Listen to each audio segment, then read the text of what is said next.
Ada sebuah kisah yang menceritakan tentang awal mula hewan babi ini diciptakan, yaitu terjadi di zaman Nabi Nuh alaihissalam. Ketika Nabi Nuh dan para pengikutnya terombang-ambing cukup lama di atas kapal, mereka merasakan aroma bau kotoran hewan di kapal itu. Semakin hari, kotoran hewan yang ada di kapal itu semakin menumpuk. Selain mengganggu indera penciuman, ditakutkan hal tersebut akan menjadi penyakit untuk penumpang kapal Nabi Nuh itu. Setelah itu, Allah Subhanahu wa Ta'ala memerintahkan Nuh untuk menarik atau memeras ekor gajah yang ada di kapal itu. Kemudian muncullah babi jantan dan babi betina. Kedua babi itu kemudian memakan kotoran yang menumpuk di kapal itu, hingga kapal itu bersih dan terbebas dari bau tak sedap. Babi tersebut kemudian bersin, dan dari bersin babi itu keluarlah hewan tikus jantan dan betina. Lalu tikus itu dengan cepat berkembang biak dan mulai menggigit bagian-bagian kapal yang terbuat dari kayu itu. Nah, karena takut kapal mereka rusak dan tenggelam, akhirnya Nabi Nuh mengerahkan kawanan kucing untuk memangsa tikus-tikus itu. Sampai pada akhirnya, hingga saat ini tikus dan kucing bermusuhan. Entah benar atau tidaknya kisah ini, tapi segala sesuatu yang diciptakan Allah Subhanahu wa Ta'ala pasti ada sebab dan berakhir dengan sebuah akibat.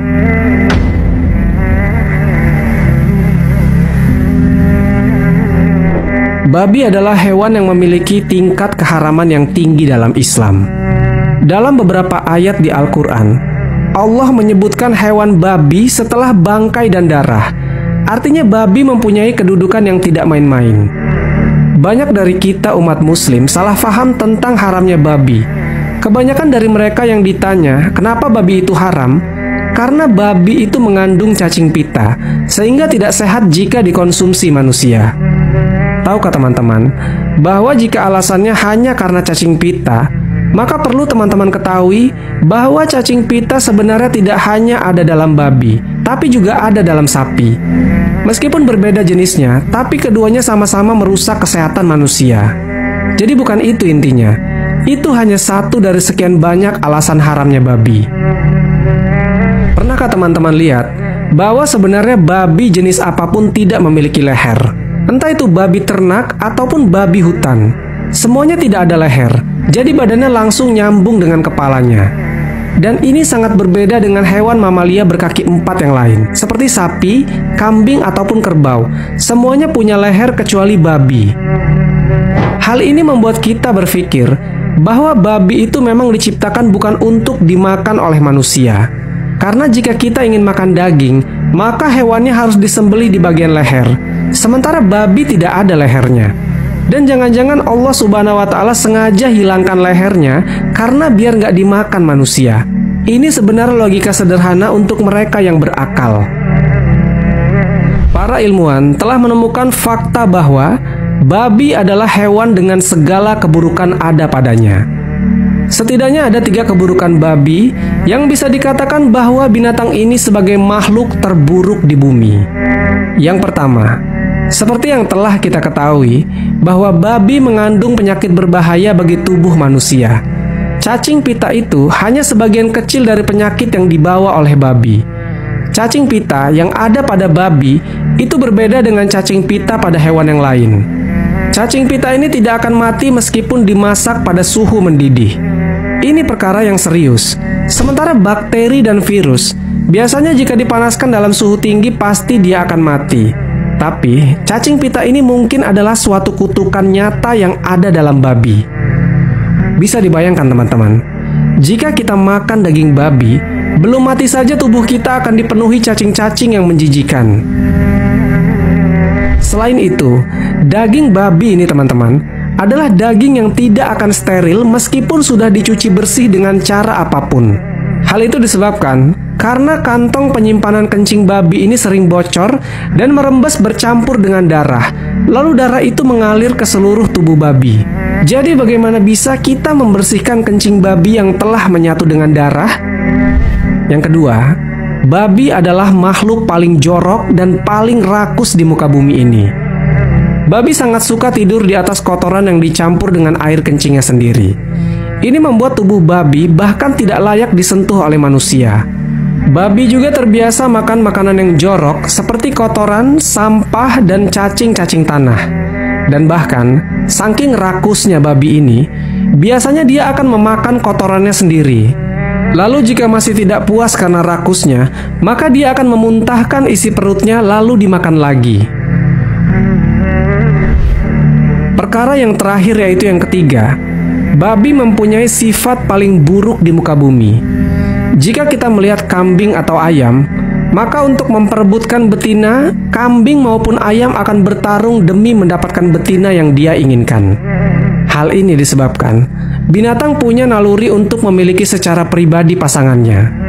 Tetapi babi ini tidak seperti itu. Babi tidak akan pernah bertarung demi memperebutkan betinanya, sebab mereka bisa menikmati babi betinanya secara bergiliran. Dan inilah letak sifat babi yang paling buruk. Coba kalian bayangkan jika manusia punya watak seperti babi. Satu wanita dimiliki oleh 10 orang laki-laki.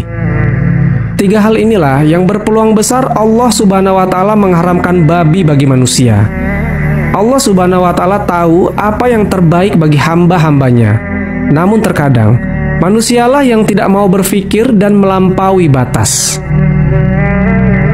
Orang-orang barat mempunyai slogan "You are what you eat". Artinya kamu adalah apa yang kamu makan. Tetapi pada kenyataannya, mereka memakan segala yang mereka inginkan. Inilah alasan logis kenapa babi diharamkan. Leher babi sengaja Allah hilangkan menandakan sebuah isyarat bahwa babi diciptakan bukan untuk dimakan. Namun bukan berarti semua binatang lain yang punya leher adalah halal. Binatang-binatang lain seperti babi yang mempunyai nilai keharaman yang lebih rendah dari babi contohnya adalah anjing. Tapi tentu saja, meskipun anjing tingkat keharamannya lebih rendah, tidak diperbolehkan dan tidak dibenarkan untuk dimakan, terutama kita orang muslim. Harus diingat baik-baik, bahwasanya yang Allah haramkan itu pasti lebih sedikit daripada apa yang Allah halalkan. Untuk apa kita makan yang haram? Padahal perbandingan halal dan haram itu 1:100. Teman-temanku seiman, beberapa waktu lalu ada berita viral tentang restoran yang menjual masakan Padang tapi dengan menu babi. Yang biasanya restoran Padang pasti mengedepankan halalnya. Karena seperti yang orang tahu bahwa Padang adalah salah satu provinsi yang identik dengan Islam dan melarang makanan haram beredar luas di sana. Restoran itu bernama Babi Ambo. Restoran itu menjadi restoran Padang non-halal pertama di Indonesia. Gelombang kecaman mulai mengalir deras ketika restoran ini menyediakan menu khas Padang tapi dengan bahan daging babi. Keberadaan restoran ini oleh beberapa pihak dianggap sangat meresahkan masyarakat Minang. Saya selaku masyarakat Sumatera Barat tidak terima dengan adanya rumah makan Padang yang menjual babi. Saya meminta Pemprov DKI Jakarta untuk bertindak serta mencabut izin rumah makan itu. Begitulah komentar orang-orang. Jika diamati, kekhawatiran masyarakat Minang cukup wajar. Menurut budayawan Minang, Universitas Andalas, Profesor Gusti Asnan mengatakan, budaya Minangkabau sangat identik dengan Islam.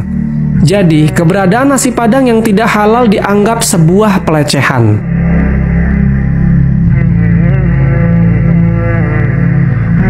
Sesungguhnya, Allah hanya mengharamkan atasmu memakan bangkai, darah, daging babi, dan apa yang disembelih dengan menyebut nama selain Allah. Tetapi barang siapa yang terpaksa memakannya dengan tidak menganiaya dan tidak pula melampaui batas, maka sesungguhnya Allah Maha Pengampun lagi Maha Penyayang. Al-Quran Surat An-Nahl ayat 115.